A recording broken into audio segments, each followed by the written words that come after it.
Janet and I have been married for 12 years and we've been together since we were 10. College didn't appeal to me, so right after high school, I started working at Desmond Engineering as a draftsman at the bottom rung. A year after we got married, Janet and I welcomed twin girls, Bethany and Brittany, making us incredibly proud parents. The initial years were tough, but by being careful with our spending, we managed to get by.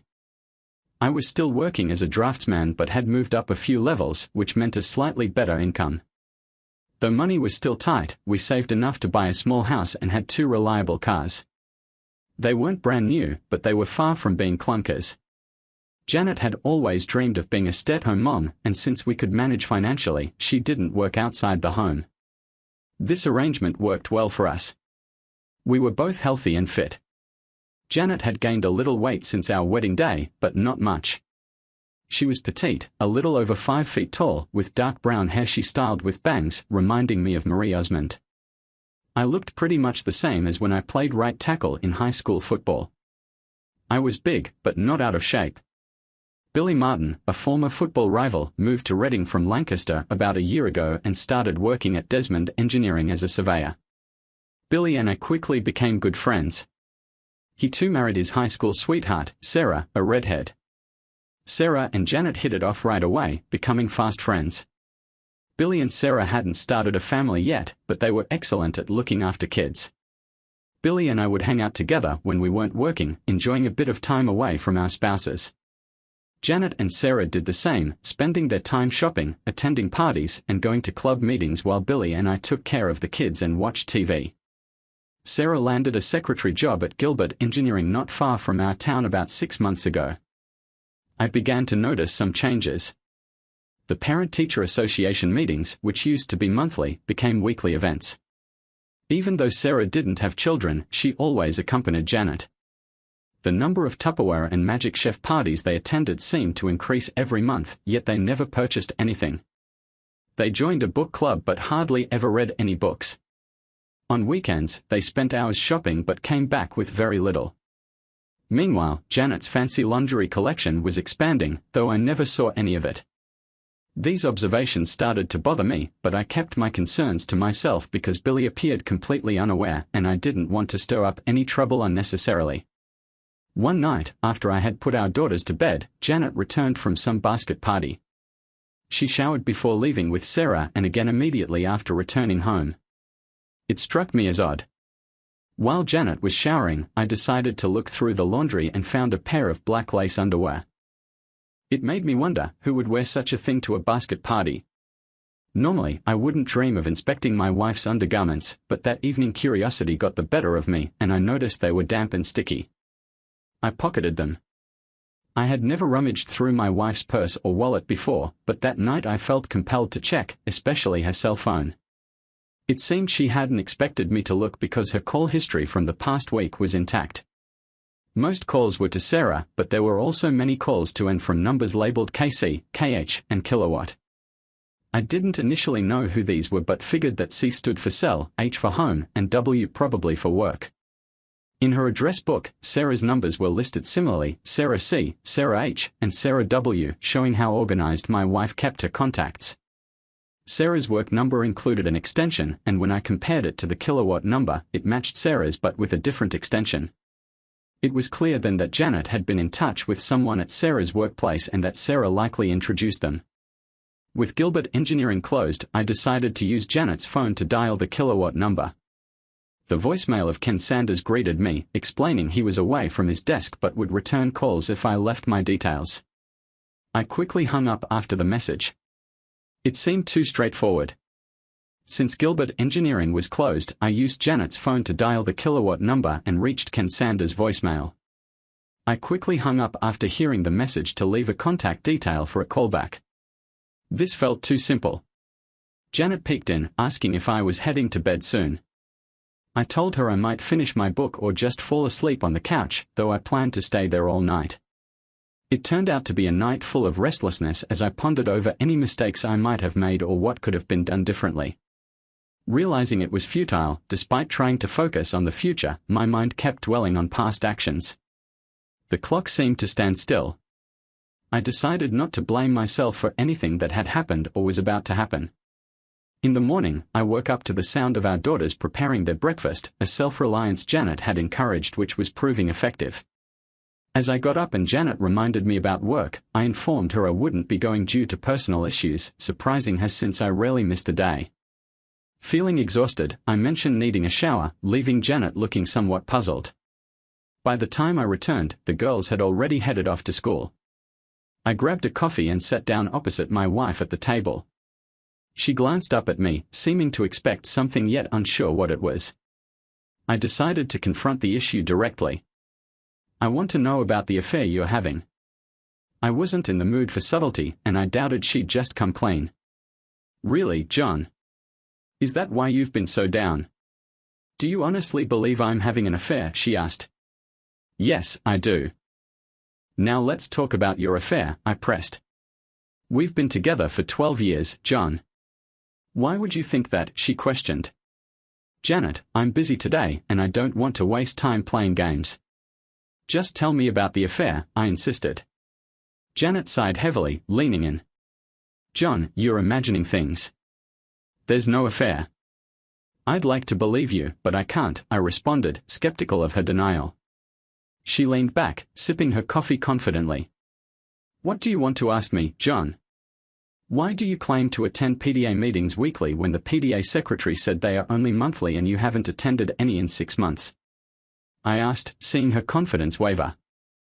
I don't know what you mean, she faltered, her assurance fading. You and Sarah claim to go to these PDA meetings every Tuesday. Why lie about that? I pushed further. After a brief pause, Janet admitted, I'm sorry, John. Tuesday is ladies' night at Rose's Cantina, and Sarah and I have been going for the 2-for-1 margaritas. We didn't want you and Billy to worry about us possibly causing trouble, so we kept it to ourselves. I admit it was a mistake, and I apologize. From now on, we'll be more open. Well, Janet, I'll definitely be verifying that story. I'm sure Sarah will agree with you, but I wonder what the staff at Rose's would say. John, you're making a bigger deal out of this than necessary. Why do you shower before and after these parties? Why the need to remove smells only when you return? She hesitated before answering, many women there smoke, and I don't like the smell lingering on me. And the fancy lingerie for Tupperware parties. You never dress up like that for me unless it's a special occasion. What's the reason for that? I don't really have a good reason. I guess I just like feeling fancy when I go out. I was losing patience with her evasions. I couldn't keep my anger in check anymore. These are the underwear you wore last night, I said, throwing them on the table. They were damp and sticky when you got home. Don't even try to excuse it as something trivial. Janet looked uncomfortable and avoided eye contact, unable to respond quickly. Why did you come home in underwear like that, Janet? I need a real answer. Enough, John. I can't handle this anymore. We've been married 12 years. Why are you doing this? Her continuous denials and lies overwhelmed me. In frustration, I threw my coffee cup, breaking the microwave. That certainly got her attention, revealing an expression I'd never seen before. She'd never witnessed me this angry. I leaned forward, making sure I had her full attention, and raised my voice more than usual. Who is Ken Sanders? She quickly stood up and retreated to the sink, trying to distance herself from me. For the last time, who is Ken Sanders? I demanded. A friend, just a friend, she replied, visibly terrified. Did you sleep with him? She asked sternly. Yes, I did, she admitted. Did it happen last night? I pressed on. Yes, it did, she confirmed. Please, John, stop. I'm sorry. Just please stop, she pleaded, tears streaming down her face by the sink. I grabbed a cup, poured myself a new coffee, and was about to sit when Janet's phone rang. Her gaze flicked between the phone and me in panic. It's from Ken. We should answer it, I said, hitting the speakerphone button. Good morning, sugar. I saw you called my work number last night. Did you forget something at my place? The voice of Ken Sanders came through. Janet looked horrified. After a brief silence, Ken continued, Janet, are you there? What's wrong? She glanced at me, frozen. I urged her to speak. Ken, my husband knows. He's listening on speaker, she managed to say. Ken didn't respond or hang up. Feeling it was my turn, I addressed Ken casually, hinting at a visit later and suggesting he might want to be prepared for emergencies. I hung up, pocketed the phone, and looked at Janet, who was still by the sink in her bathrobe, shaking uncontrollably. I need to leave now, I said, exiting the tense scene. I need to ask you one more thing. Who's the guy Sarah's involved with? She asked. John, please, I don't want to say, she pleaded. In frustration, I threw another cup across the room, where it shattered against the wall. Startled, she quickly said, Calvin. Calvin Bostic. I'll be back later. Make sure you've moved out by then. My mom will look after our daughters until we figure out what to do next. If it doesn't fit in your car, I'll make sure it gets to you. Just tell my mom where you're going and don't try to contact me. She was silent as I left, confused about my next steps. I decided to visit Billy at work, thinking he deserved to know what was happening. It seemed clear that Sarah and Calvin became close through work, and Ken was likely Calvin's friend who got set up with Janet. Simplistic, maybe, but it seemed to fit the situation. Billy wasn't at the office, so I called him. Billy, I've got some bad news, I started. Is anyone hurt? He asked, alarmed. Not yet, but it's a mess. Janet and Sarah have been seeing other guys instead of going to those meetings and parties, I explained. Billy was skeptical at first. I don't buy it, John. Sounds like nonsense. I suggested he ask Sarah about Calvin Bostic from her workplace, hinting she might have introduced Janet to Ken Sanders, another co-worker. I know both of them, Billy said, recognizing the names. I warned him that Janet would likely warn Sarah, and he should expect to hear excuses just like I did from Janet. Billy ended the call, and I went to HR to ask for some time off. I wasn't in the mood to work. It was quick to transfer my ongoing projects to another draftsman. Then Janet's phone rang, showing Sarah's caller ID. Janet, what's going on? Billy just called me. He's headed to the office and I think he heard something, Sarah said. I stayed silent. Janet, this isn't the time for jokes, she pressed. Hi, Sarah. This is John. I'm using Janet's phone since mine was out of battery. What's up? What did you say to Billy? I couldn't resist adding a bit of edge to the situation. Oh, John. Sorry, I thought this was Janet. I'll try her at home, Sarah said, flustered. Don't bother. She's busy packing up her things. No time to talk, I informed her. Packing? What do you mean?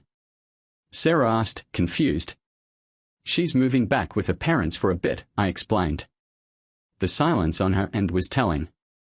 I suggested maybe you should warn Calvin that Billy knows and is on his way. He might appreciate a heads up. Oh no. This is really happening, Sarah panicked before abruptly hanging up.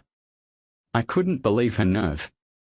Cancelling our only credit card was straightforward, and changing the PIN for our ATM debit card took just a few minutes.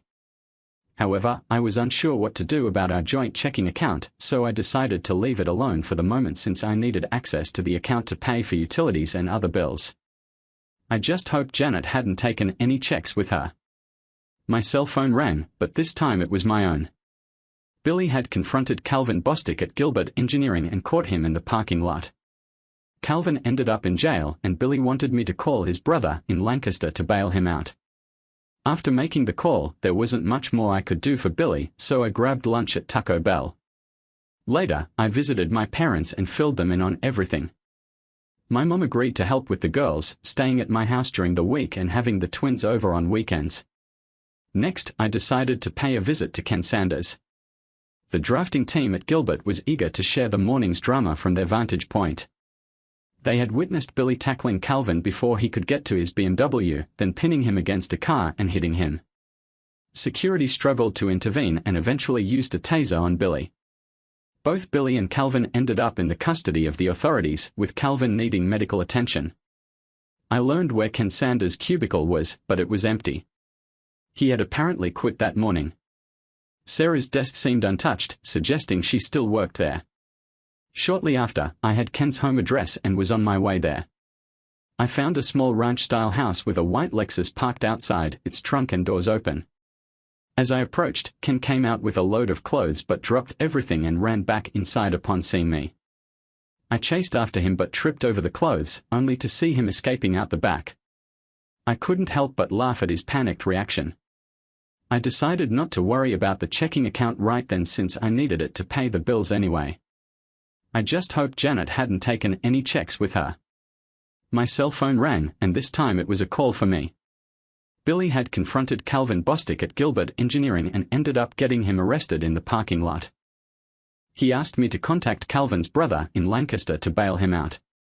After making the call, there wasn't much else I could do to help Billy, so I grabbed lunch at Taco Bell. Later, I visited my parents and filled them in on everything. My mom agreed to help with the girls during this transition. She'd stay at my place during the week, and the twins would spend weekends with them. Next, I wanted to check on Ken Sanders. The drafting team at Gilbert had a clear view of the parking lot and had watched Billy's confrontation with Calvin. They told me Billy had physically subdued Calvin until security intervened with a taser. They also mentioned that Ken Sanders had quit unexpectedly that morning and Sarah was absent from her desk but still employed there. I managed to get Ken's home address and headed over. His house looked rented and was about to be vacated. I hoped to talk to Ken but didn't intend to chase him. Inside, I found his cell phone, passport, and personal documents on a desk, along with a laptop on the dining table. I took these items and left, avoiding any actions that could be seen as criminal. Though I couldn't resist deflating one of his car tires for a bit of mischief. I stopped by the jail to see Billy, but he was busy with legal matters, so I just greeted him and left. At home, my mom was already making dinner. I brought Ken's belongings to my den but was interrupted by my daughters returning from school. Before I could explain the situation, Bethany asked about their grandma's presence and where their mom was. I had to simplify the situation, telling them their mom and I were taking a break from each other. She's going to stay with her grandparents for a bit, I explained. Brittany broke into a grin, while Beth just sighed heavily. I knew it. I was right. Brittany was clearly proud of her prediction, and Beth looked annoyed. What's the joke here? I asked, puzzled.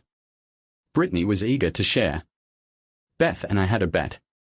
I guessed that Mom was being unfaithful, and Beth thought that was impossible. Looks like I won. I never specifically mentioned Mom cheating, I clarified. Dad, we're not naive. Please don't treat us like we are. It's obvious what's happening, Brittany interjected, with Beth agreeing that their mom was indeed cheating. How did you guys know? I was taken aback. Dad, you're a bit too trusting.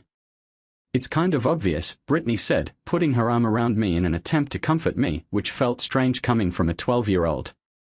One time, Mom and Sarah said they were going on an adults-only shopping trip and wouldn't let us come. Later, some kids at school claimed they saw her with another man, and they even had a photo to prove it, Brittany explained.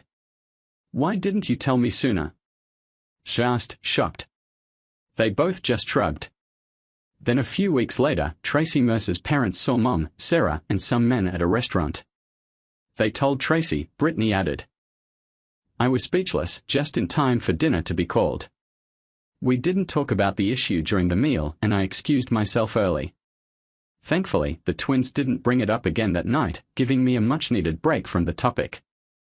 As I began to explore Ken's laptop, his cell phone received a text message. It read, DK's free. Sorry for the mess. Love, Janet. I'm not great at texting, but this message was clear to me. It came from Sarah's phone, indicating that Sarah and Janet were together. I replied with, TJ. Thanks, John, letting her know I had Ken's phone. I spent a few hours going through Ken's computer, finding no emails between Janet and Ken but some intriguing ones between Ken and his old friends in Lancaster. What I discovered shocked me. Despite being with Janet nearly her entire life, it felt like she had grown closer to Ken in just a year than to me in nearly 2 decades. At one point, while changing the printer cartridge, I realized I was crying, something unusual for me. Janet's betrayal had cut deep, adding insult to injury. I printed out several emails and photos, limited by the amount of special paper I had. The images were all decent, nothing inappropriate. Then Beth peeked in and asked to call her mom. I couldn't deny her request. While my mom was with Beth and Britt as they talked to Janet, she ended up hearing the entire conversation. She wasn't trying to listen in on purpose, but the twins weren't exactly being secretive. My mom later told me that the girls were pretty straightforward with Janet, holding her responsible for all the issues. Their talk was brief, under 5 minutes. The emails revealed some juicy details. Ken had landed a job as an engineer on a renewable energy project in Spain and was supposed to start in 6 weeks. It seemed he hadn't informed his current job at Gilbert about his departure, which Sarah might have known, but no one else at the company did. He had everything sorted for his move, except now I had his passport. Getting a new one would be his best move, although he'd have to act fast to meet his start date. It was unlikely he'd report the passport stolen to the police, considering the circumstances. He hadn't booked his flight yet. One email to a friend shed light on a lot. Janet was planning to divorce me when she moved to Spain with Ken.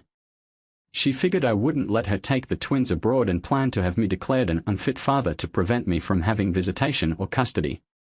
Ken wrote the email, so it was his word, but I wished I had something directly from Janet. I printed several copies of this email for safekeeping. Mom dozed off while watching late-night TV, so I suggested she head to bed. The girls were already asleep. I ended up crashing on the couch, surrounded by empty beer bottles. The next morning, the aroma of fresh coffee and bacon woke me up. My mom always made a great breakfast. The girls were nearly done with their cereal when I joined them at the table, bracing myself for their playful teasing. Before I could even think about addressing the situation with my soon-to-be ex-wife, I gently explained that their mom might try to push me out of their lives by labeling me as an unfit parent, aiming to keep them all to herself. I reassured them I was open to shared custody because their happiness mattered most, but I wouldn't give up my right to be a part of their lives. I didn't want them to feel torn, but it was important they knew the truth. I urged them to stay sharp and ignore any falsehoods. Dad, we're more perceptive than you think. Don't stress. We love Mom, but we won't let her harm you or us, they assured me, with Brittany grinning and Beth giving a supportive thumbs up as they departed. My mom refilled my coffee and joined me with her own, comforting me that I had everyone's support. After getting ready and dressing a bit nicer than usual, I felt strange carrying 3 cell phones, reminding myself to buy a charger for Ken's phone. I'd rather be over-prepared. At the Family Services office, I felt awkward when called by a caseworker I recognized from high school. Jody Mitchell, once a goth girl known for her distinct style, despite our different high school circles where goths were often isolated, looked quite ordinary now. Though I still remembered her for a pink hair streak, black lipstick, and heavy makeup, goths back then were often misunderstood, leaving us guessing about their true interests. Regarding Jody, it was likely none of those wild rumors were true, but back then we tended to believe the most sensational stories. The nameplate on her desk read J. Mitchell, leading me to think she hadn't married. It made sense 12 years ago, but looking at her now, she seemed different. John, how can I help you? Jody's question snapped me out of my thoughts, causing me to stutter a bit. You look great, Jody, I managed to say, which made her laugh at my clumsiness. Do you mean compared to my goth days? She asked, making me feel even more awkward. Sort of, but I didn't mean it in a bad way, I tried to clarify. Jody reassured me, explaining that by mid-college, she realized she didn't need to hide behind a goth facade and had been living as her true self for nearly a decade. I apologized for sounding condescending, admitting I often say the wrong thing. Jody brushed it off, eager to get to the reason for my visit. I asked if she had any files on me, to which she quickly checked and confirmed there were none under my or Janet's name, joking that it seemed we were feeding our kids and not harming them. Confirming we had twin daughters, Bethany and Brittany, age 12, I finally explained my situation. My wife planned to leave me and take our daughters. Jody wasn't surprised, noting that such situations were common in her line of work. Does she need a real reason to accuse me of something like that? I asked, noting that usually a mom would bring some proof or documentation to support her claim. Jody confirmed there was nothing in their records against me at the moment. So how can I be sure you're not just setting me up? Maybe she hasn't reported anything yet but is gathering evidence, like medical records or police reports, I pondered, worried that the absence of records didn't prove my innocence. It sounds like you're saying I'm trapped no matter what, I concluded. Jody reassured me that wasn't necessarily the case and asked why I thought my wife would take such actions. Reluctantly, I showed Jody an email from Ken that I'd printed out, admitting I'd taken it from a computer without permission, understanding it couldn't legally be used but still showed some evidence of their plans. I mentioned the term conspiracy without knowing its exact legal meaning, expressing my confusion and fear about protecting myself and my daughters without the means to hire a lawyer. Jody leaned back, contemplating, then asked if I could return the next morning, wanting to keep the email copy. I agreed and left, feeling a bit of kinship as we exchanged smiles, seeing Jody in a new light beyond her goth past. Faced with the possibility of divorce and uncertain finances, I randomly chose a lawyer from the phone book, paid upfront in cash for a complete service package, not wanting to leave anything to chance. I instructed my lawyer to handle the divorce as quickly and simply as possible, letting Janet have the house since its value had dropped below what we owed on it. My main demand was at least joint custody of our daughters, aiming for full custody if possible. I agreed to pay child support but refused to provide alimony. While heading to lunch, Billy called, needing a place to stay, and I immediately offered my support. We met at Taco Bell for lunch, where he greeted me with an unusual grin. Curious, I asked what was going on. He shared that a hospital employee had updated him about Calvin. Sarah visited Calvin at the hospital, only for Calvin's unaware wife and kids to show up, causing a scene that led to Sarah being escorted out by security. Billy also mentioned Sarah had quit her job and was likely at home, though he was unsure of her whereabouts or why Calvin's family wasn't with him. Frankly, Billy didn't care about the details anymore. Billy took a week off to sort his life out, and although my mom was staying with us, we figured we'd manage his sleeping arrangements. He planned to collect his belongings from his place, hoping to avoid Sarah. My next stop was supposed to be the insurance agent, but another call interrupted me. It was Cameron Wilcox, asking me to come over and help settle things as Janet was distressed and her mother's presence wasn't helping. "Who will be there?" she asked. Cameron replied it would be the three of us, along with Janet's sister, Carla. Unsure of his expectations, I agreed to arrive in 20 minutes. The mood was heavy when I got there, bringing along my folder of evidence while refusing any coffee offered.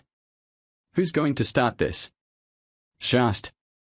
Cameron explained that Janet felt I had overreacted, accusing me of anger and making her confess to things that weren't true just to appease me. She insisted she had done nothing wrong and that I had no grounds to kick her out. It was clear Janet had given her family a very cleaned-up account of our issues. Understandably, she might not want to confess her affair to her parents, but I was frustrated she was pinning the blame on me. "What do you expect from me, Cameron? To expose her lies or confess to errors I didn't make?" I queried, looking for clarity. "Just hoping to clarify things with some facts," he responded. "What has she said about the guy she's been seeing?" Cameron recounted Janet's denial of having a boyfriend, suggesting any meetings were innocent gatherings misinterpreted by me. In the past month, she's had over 80 calls with this friend. "How often has she called you or her mother in that time?" Their gazes shifted to Janet, who wouldn't meet their eyes. "Does this sound like just a casual friend?" I challenged, pulling out Ken's phone.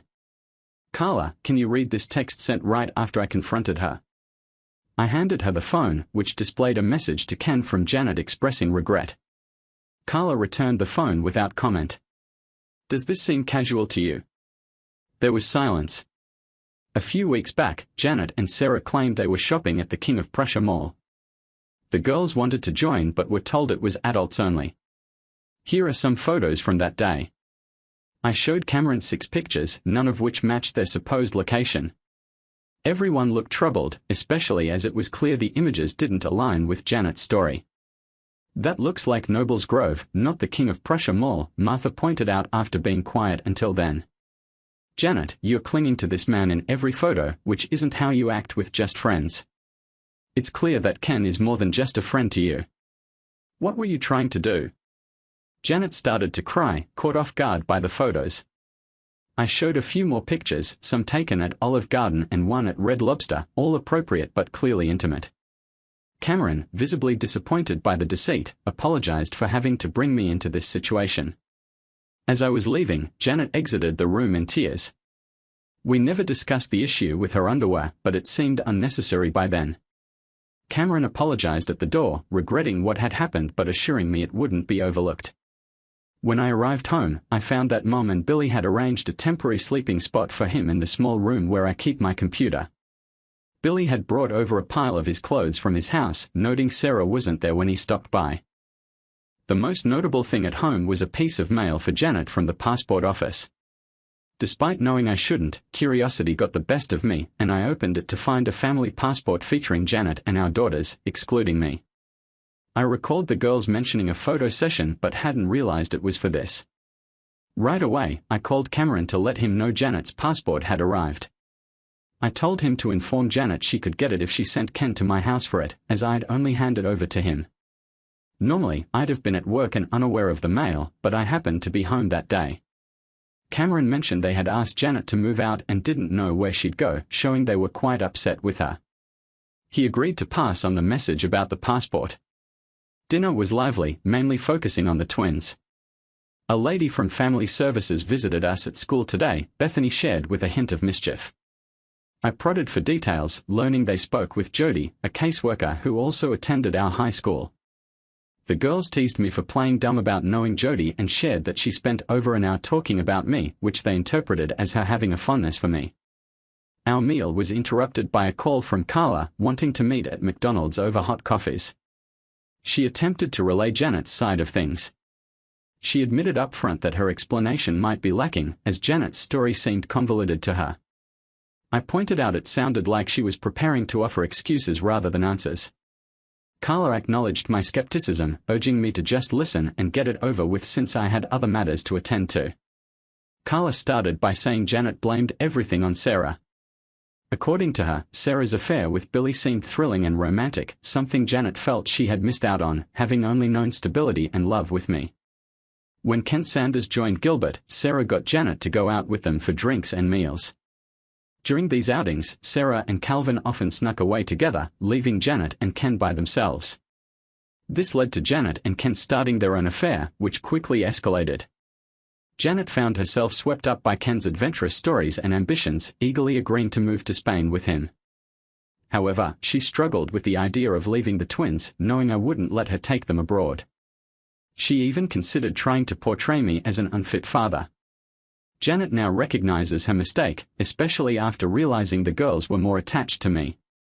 She's now willing to agree to a divorce without complications, provided she doesn't try to take the twins. Carla mentioned that Sarah returned to her parents' home, prompting Billy to move back to his place temporarily with plans to sell or rent it. He spent his morning sorting out financial and legal affairs, including a visit to Gilbert to seek compensation, though their lack of a fraternization policy made it a tough case. Lastly, Billy discovered Calvin was being discharged from the hospital, running into his wife who was handling the paperwork. Before Billy could leave, Calvin's wife approached him, explaining her efforts to have Calvin drop the charges against Billy. She even thanked Billy, surprising him by sharing her long, unsuccessful attempts to help Calvin change. After Billy left, I ended up sitting on the front porch, just drinking beer.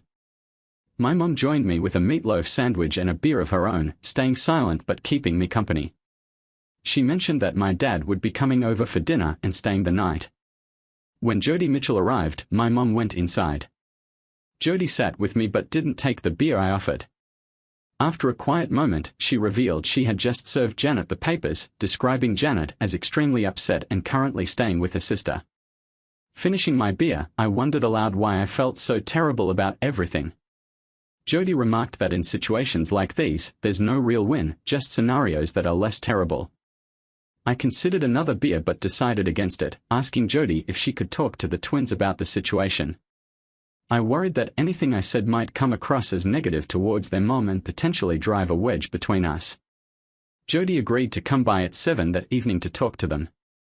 As she left, she paused and looked back, sharing a smile with me, which felt like a positive sign. That night, Jody spent a good amount of time with Beth and Britt, explaining things gently. Meanwhile, Billy and I worked on clearing out his house of anything related to Sarah. After that, Jody began visiting several times a week, becoming a regular presence in our lives. Jody started spending just as much time with my mom as she did with my daughters, and I noticed she was avoiding me a bit. I was okay with it but curious. One evening, after putting the girls to bed, she came to sit by me. Before I could say anything, she asked if I had any wine. I awkwardly replied that I only had wines with screw tops, not corks, which she found amusing. She asked for a red wine, and though it was more of a jug than a bottle, she didn't mind. As we drank, I finally brought up her visits, wondering how much longer she'd need to see the twins. She clarified that she wasn't really here for the twins but to see me, which confused me since she barely spoke to me during her visits. I thought she was keeping her distance on purpose. She laughed off my concern about fraternization policies, then playfully suggested I should ask to see her tattoos. Surprised, I inquired about them, and she teased that finding them would be more fun, especially with a bit more wine. We both laughed as I topped off our glasses. Searching for the tattoos turned out to be thrilling since we had to stay quiet to avoid waking up the girls. The fourth tattoo was hidden in a very intimate spot, which I took my time appreciating until she decided it was enough and gently pushed me away. She left early before the twins woke up, but I couldn't shake the feeling they somehow knew what went on. I instructed the lawyer I found in the phone book to finalize the divorce papers and send them to Janet. She would have to accept my terms or handle things on her own. She was living with Carla when the papers were delivered, but I didn't hear anything back, not even a phone call. Weeks went by without any word. My dad's health was declining, causing my mom to spend more time with him than at my house. With school ending, the twins stayed with her over the summer, which ended with my dad moving into an assisted living facility. Billy and I helped my mom prepare our family home for sale, and then she moved back in with me. Throughout the summer, Jody kept visiting the girls at my mom's and started spending several nights a week at my place. The girls enjoyed outings and meals with her, and I was pleased they were receiving so much attention. I was no longer feeling envious. It was clear they understood what was happening between Jody and me. Janet barely called the twins once a week at most, with the calls sounding forced and brief, often not even mentioned to me by the twins. Billy finalized his divorce from Sarah, but I was unclear about the status of my own divorce. Billy was looking to start a surveying business and wanted me as a partner, but I was short on funds until my mom stepped in to help. After realizing Medicare would eventually cover my dad's expenses, my mom suggested using their savings to invest in the new business Billy and I were starting. She saw it as not just helping out but also investing in our future. Within 3 months, Billy and I got our surveying business off the ground, where my drafting skills proved useful for creating plot drawings. When school resumed, Janet unexpectedly met with the twins instead of them seeing Jody at the guidance office, which disappointed them despite trying to remain polite. Their meeting with Janet was strained. She expressed her love and regret over how things turned out, mentioning her plans to visit Spain and promising postcards, yearly birthday calls, and Christmas gifts. The girls were upset when she left. Janet didn't inform me about her departure, but her parents visited the following week to apologize for her actions. Without making excuses, they expressed a desire to stay in the twins' lives, which I was open to. Carla, caught between her sister and her parents, felt too ashamed to face me. My divorce was finalized 2 months later. To celebrate, Jody and I enjoyed a rare dinner out at Red Lobster, leaving the twins at home. They seemed okay with it, perhaps even happy for us. We ended up staying overnight at the local Holiday Inn. When I returned home at 10 in the morning, the twins were visibly excited. They didn't say much but spent the entire day with huge smiles. A year into running our business successfully, my father passed away. My mom considered moving to Florida to be with her sister but hesitated because of the twins. The girls thought it was a good idea for Grandma to move, suggesting Jody could fill in for her, despite not being as skilled in the kitchen. They also mentioned they were ready for separate bedrooms, clearly planning ahead. The girls received birthday cards from their mom but no phone call, along with numerous postcards featuring Spanish windmills, the significance of which was unclear to me. For Christmas, they got beautiful embroidered dresses that were too small thanks to a growth spurt, but they didn't seem to mind. Gilbert Engineering turned into our largest client. Billy found some comfort knowing Calvin had shifted careers to teach electronics at a local vocational school, a step down from his previous role. He was single again, while Sarah had remarried and moved to California. Ken Sanders didn't stay long at his new job abroad and was back in the States, though his current whereabouts were unclear. Billy even reached out to his high school alumni network to try to track him down. My best friend thought I was too lenient with Ken. Interestingly, the twins continued to receive postcards featuring windmills, but the messages were always vague with no real updates. Cameron mentioned Janet had called a few times, now working at a travel agency in Barcelona, but she didn't bring up Ken or explain what had happened between them. Jody and I eloped to Maryland for a low-key wedding. Within a year, we were expecting a child, which thrilled Brittany and Bethany. They joked about having a little goth sister, a private laugh they shared with Jody but kept from me.